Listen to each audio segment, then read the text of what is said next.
Bienvenue à Safe Word. Safe Word.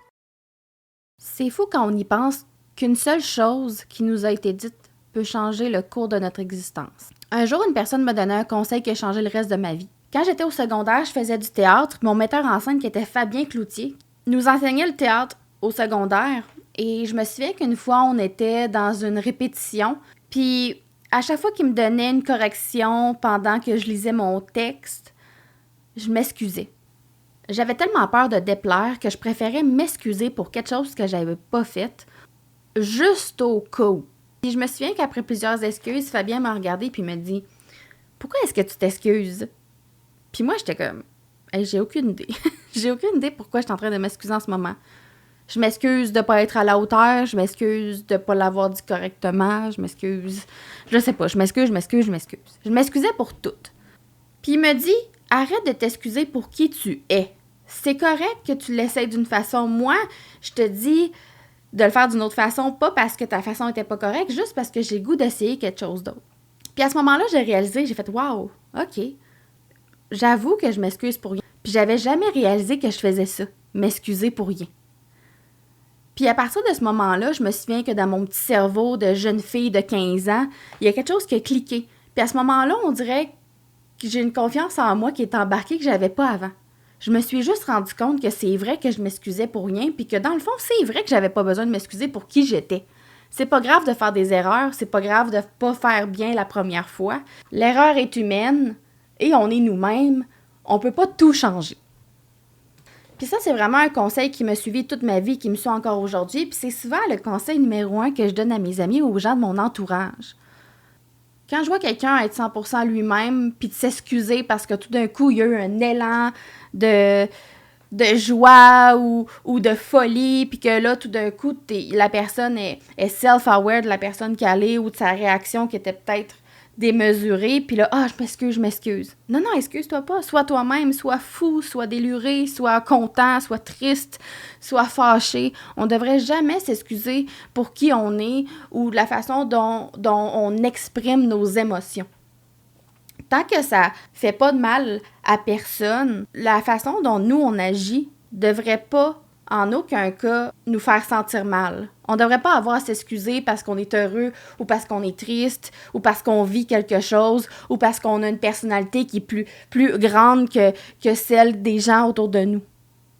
La raison pour laquelle vous êtes vous, puis que vous êtes authentique, puis que les gens vous aiment, c'est justement pour ça, parce que vous êtes énergique, parce que vous êtes drôle, parce que vous criez des fois, ou parce que vous êtes calme, peu importe la raison. Vous ne devriez jamais avoir à vous excuser parce que vous parlez moins fort que les autres ou plus fort que les autres. Et honnêtement, c'est tellement simple, puis quand j'étais plus jeune, j'étais extrêmement introvertie et très, très, très gênée, chose que je suis pas mal moins aujourd'hui, mais ça se fait en travaillant sur soi, évidemment, mais c'est à travers de ces petits conseils-là qu'on accumule à travers de nos expériences qui nous permet de gagner de l'assurance puis de mieux assumer notre personnalité. Parce que je me souviens qu'avant d'obtenir ce conseil-là de Fabien, j'étais extrêmement mal dans ma peau ou extrêmement insécure. J'avais vraiment peur de ce que les gens pensaient autour de moi, puis c'est la raison pour laquelle je m'excusais tout le temps, parce que j'avais vraiment peur que les gens pensent que je fasse quelque chose d'inapproprié ou pas correct à leurs yeux, quand au final, c'est pas vraiment important. Bref, là où je veux en venir, c'est que parfois un conseil ou une parole peut vraiment tout changer. Autant que j'ai reçu des conseils dans la vie qui a changé ma vie, autant que je pense avoir donné des conseils aux gens qui ont changé leur vie. Parce que je me dis, si moi, ces conseils-là m'ont aidé, ça va sûrement aider quelqu'un d'autre. Puis ça, c'est la beauté de l'humain, c'est de pouvoir partager ses connaissances, puis ses erreurs et la sagesse qu'on a acquis. Et en parlant de conseils, je vous ai demandé la semaine passée de m'envoyer via Télonyme des questions ou des problèmes pour lesquels vous vouliez avoir des conseils de ma part. J'en ai sélectionné quelques-uns ici que je trouvais intéressants, que j'avais le goût de vous partager. Donc, le premier message que j'ai reçu est le suivant. Je travaille fort pour aimer mon corps et mes poignées d'amour, mais certains jours, c'est pas évident. Aujourd'hui, j'étais vraiment dans une mauvaise journée, puis je rentrais plus dans mes jeans. Je les ai jetés, puis je me suis violemment blâmée. Que faire? Honnêtement, je pense que de dealer avec l'image de soi, c'est quelque chose qui est difficile pour tout le monde. Travailler sur son corps, son estime de soi, son amour de soi, c'est un travail qui dure toute une vie. Faut pas oublier aussi que notre corps est très résilient et qu'on traverse beaucoup d'épreuves dans notre vie, puis qu'un poids, ça reste jamais stable. On perd du poids, c'est normal. Quand on est une femme, on a des hormones, on a des grossesses. Il y a beaucoup de facteurs qui font que notre poids peut fluctuer. Pareil pour les hommes. Par contre, une chose qu'on peut changer, c'est notre vision qu'on a de notre corps. Puis je dis ça, puis même moi, j'ai de la difficulté avec mon corps parfois, avec le diagnostic d'endométriose que j'ai reçu l'an passé, avec les médicaments que j'ai essayés. C'est sûr que j'ai eu des fluctuations de poids, les hormones, que mon corps ait plus de limites, etc. Je peux me blâmer, je peux blâmer mon corps, je peux être fâchée, je peux être déprimée, je peux être complexée. Mais je peux aussi choisir d'aimer mon corps puis de lui offrir ce qu'il a de besoin, puis aussi de me rendre compte à quel point il est résilient, puis à quel point il est là pour moi, puis que malgré toutes les épreuves de ma vie, il m'a soutenue du début jusqu'à la fin. Travailler pour aimer son corps, c'est quelque chose qui n'arrête jamais. Puis surtout avec la société qu'on a aujourd'hui, c'est vraiment difficile de ne pas tomber dans un mode de comparaison, puis à ce moment-là, d'être déprimé sur notre apparence. Récemment, je suis tombée sur une phrase qui était « L'homme n'était jamais censé se voir dans le miroir ». Puis je trouve ça intéressant parce que c'est vrai dans le fond. Si on n'avait jamais découvert le miroir ou inventé la réflexion, on serait jamais vu dans le miroir parce qu'on n'était jamais censé se voir. Puis ça, je trouve ça vraiment intéressant. Parce qu'au final, notre corps nous permet de vivre, de se nourrir, de bouger, de se déplacer. Puis c'est ça l'important, en fait. C'est qu'on se sente bien dans notre corps. Puis une chose qui m'a beaucoup aidée personnellement à me sentir mieux dans mon corps, c'était qu'à tous les jours, quand je me déplace, que je fais mes commissions, que je travaille, que je vis ma vie, je suis bien dans mon corps. Je suis pas limitée par mon corps, je suis bien dedans, je suis capable de marcher, je suis pas limitée. Par contre, quand je me regarde dans le miroir, c'est facile pour moi de me critiquer, de trouver que j'ai pris du poids, de trouver que j'ai de l'air fatiguée, que ma peau est pas belle, que j'ai de l'air enflé aujourd'hui, etc. Mais toute la journée que j'ai passée à avoir un corps qui me soutient, dans lequel je suis bien puis confortable, me posait aucun problème tant aussi longtemps que je suis pas tombée face à face avec moi-même devant le miroir. Fait que quand j'ai réalisé qu'au final, mon corps était là pour me soutenir, puis me sentir bien, puis être capable de travailler, puis de me déplacer, je me suis dit que c'était ça l'important dans le fond. Que mon corps me soutienne, qu'il soit résilient, qu'il me permette de bouger tous les jours. Parce qu'il y a des gens qui n'ont pas cette chance-là, tu sais. C'est sûr que oui, parfois, on se compare, puis c'est négatif, mais parfois, on se compare, puis on se console. D'avoir mes 2 jambes, mes 2 bras, la capacité de marcher, puis de pouvoir faire tout ce que je veux, c'est vraiment plus important pour moi que de prendre 10 livres, 20 ou d'en perdre. Ma mobilité, de pouvoir me déplacer, ça vaut beaucoup plus que le poids que je prends parce que j'ai essayé une nouvelle médication. Puis, ça a l'air niaiseux, mais la phrase « fake it till you make it », ça fonctionne tellement. J'étais tellement gênée et pas sûre de moi quand j'étais plus jeune, puis honnêtement, de juste faker la confiance, ça l'a fini par devenir de la vraie confiance. De juste me mettre dans un habit que j'aime, de me coiffer, de me trouver belle, puis de sortir, puis d'être that bitch, tu sais. Juste ça booste la confiance. D'avoir des amis de filles, des amis autour de nous qui nous donnent des compliments, d'être bien entourée, de prendre soin de soi aussi. Parce que il y a des journées que je vais me trouver super belle, super bien parce que j'ai pris le temps de prendre soin de moi, puis il y a d'autres journées que je vais me trouver vraiment dégueulasse parce que j'ai pas pris soin de moi, puis ça joue vraiment un gros rôle sur la santé mentale aussi de prendre soin de soi. Puis prendre soin de soi, ça veut pas juste se maquiller, mais tu sais, s'entraîner, marcher dehors, boire de l'eau, bref, peu importe ce qu'est le self-care pour vous. Le deuxième message que j'ai reçu est le suivant, et c'est « J'ai envie de recoucher avec mon ex parce que lui et moi, ça connecte vraiment beaucoup, surtout sexuellement. Je sais que c'est mal, mais il me manque. » Aïe, aïe, aïe. Je pourrais en parler longtemps des ex et une de mes phrases préférées, c'est un ex, c'est comme la prison. Si tu retournes, c'est parce que tu n'as pas appris la leçon. Puis, C'est souvent ça. Je dis pas que c'est pas possible des ex qui finissent par reconnecter puis que ça fonctionne, parce que oui, c'est possible. Mais par contre, le danger de retourner avec un ex, c'est la facilité. C'est la facilité parce que la personne nous connaît déjà, on sait déjà qu'on est compatible sexuellement, compatible tout court aussi souvent. Donc, ça nous oblige pas à aller retomber dans un mode de dating ou d'essayer de reconnaître quelqu'un ou de se faire connaître avec quelqu'un, puis d'aller dans une date, puis de recommuniquer nos besoins, etc. Parce que c'est vraiment un long processus d'apprendre à connaître quelqu'un, puis de laisser connaître, puis de laisser rentrer quelqu'un dans sa vie aussi.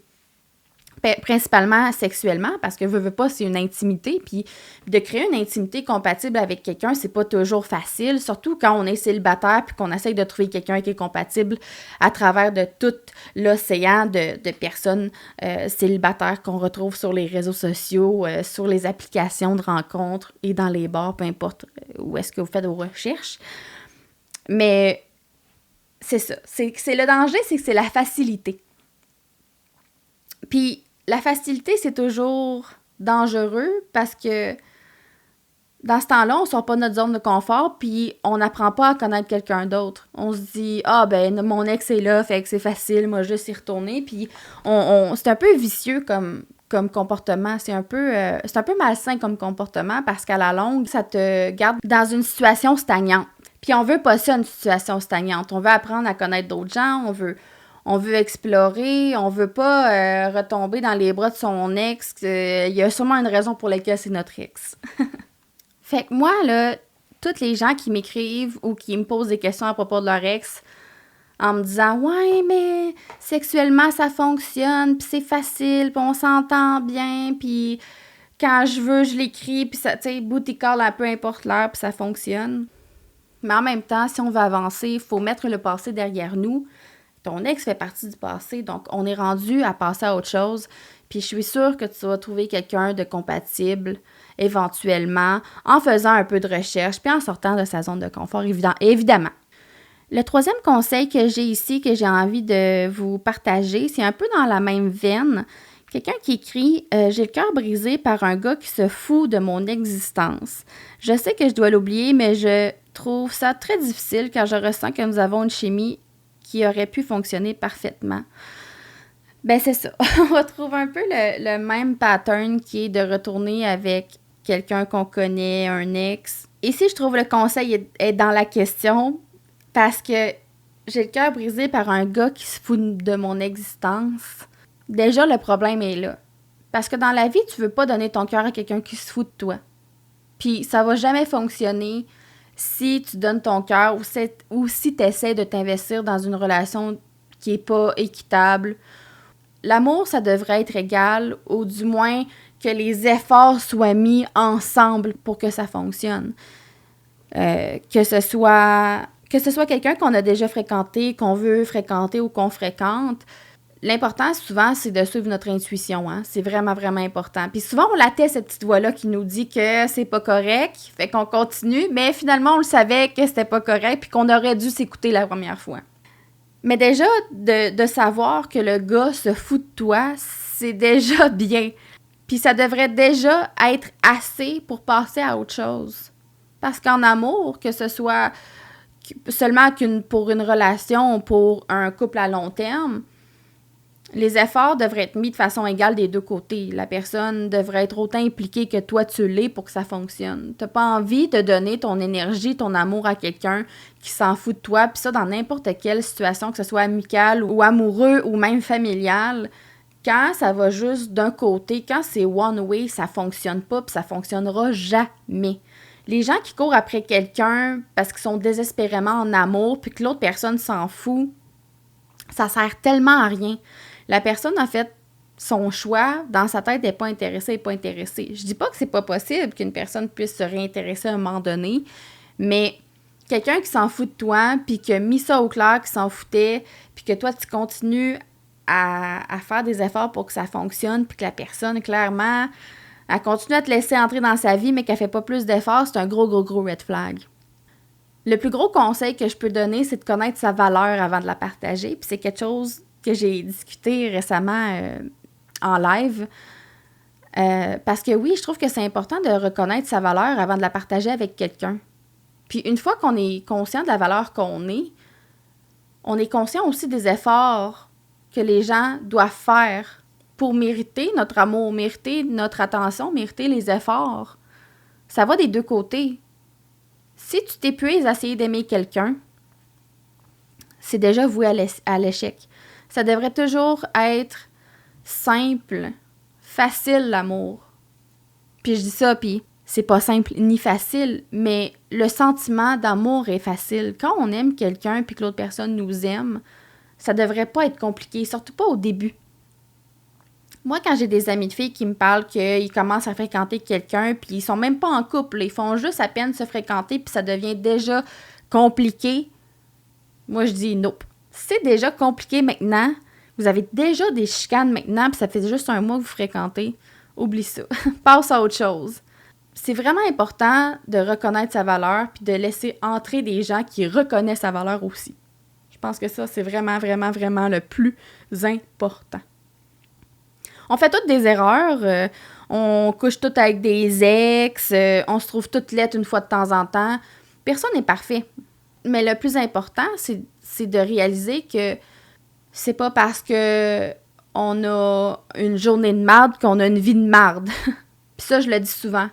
C'est pas parce qu'on a une mauvaise journée que tout le reste des journées sont mauvaises. C'est pas parce qu'une journée, on se trouve lettre que tous les jours qu'on est lettre. Puis c'est pas parce que certains jours, on a le goût de retourner avec un ex qu'on va retourner avec un ex. L'important, c'est de reconnaître qui on est puis de pas se laisser piler sur les pieds. Hein? Soyez fiers de qui vous êtes. Excusez-vous pas pour qui vous êtes. Reconnaissez votre valeur.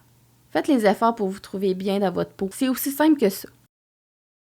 Sur ce, j'espère que vous avez aimé cette petite session de conseils, chose qui risque de revenir ici pendant le podcast. Je vais vous mettre au courant quand je vais faire des sessions de conseils pour que vous puissiez m'écrire en temps et lieu.